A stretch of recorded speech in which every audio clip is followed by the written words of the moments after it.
Reliability and dependability, primarily, yes.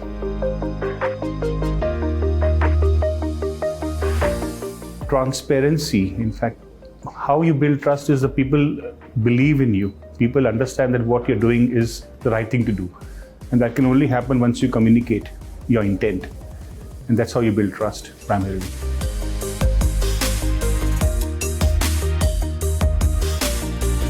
Stakeholder is defined primarily within the company, your own internal employees, etc. And outside could be your customers, the government, regulators, the community. And how you portray yourself, how you inform about decisions you take, how open are you to receive feedback about things which are not working out, how you respond to issues. That's how you build a kind of a commitment and trust with the people.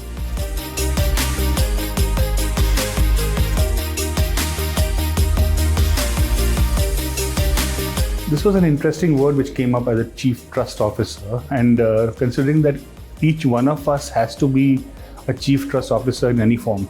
So, by giving it to an individual, okay, fine, it will bring some administration in the system, but everybody has to be conscious of the fact that they represent the organization.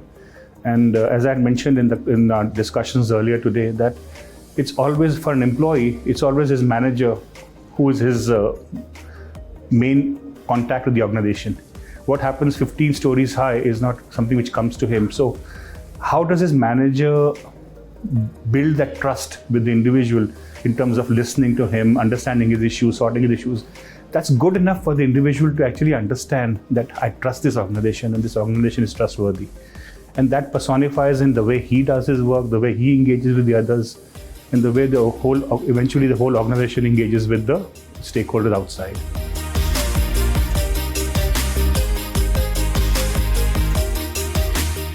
See, trust is something which is an intangible aspect of any relationship.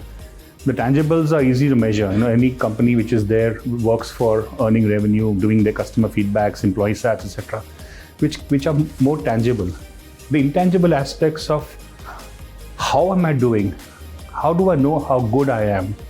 Those aspects are deeper, much more deeper, and they tend to give you blind spots. And blind spots means that you don't think that, oh, that can't happen to me because I know my people. So the importance of building that culture in the company where there's transparency, and if something is wrong, people are making you aware and you're responding to it. You have metrics in place which not only measures the hardcore tangibles, but the sensitive part as well, the intangibles. It helps you foresee a coming problem or a coming issue which you need to address before it actually becomes a concern for the organization. And we've seen some examples globally of companies who have been blind spotted by issues which were burning down the line, which imploded the entire organization.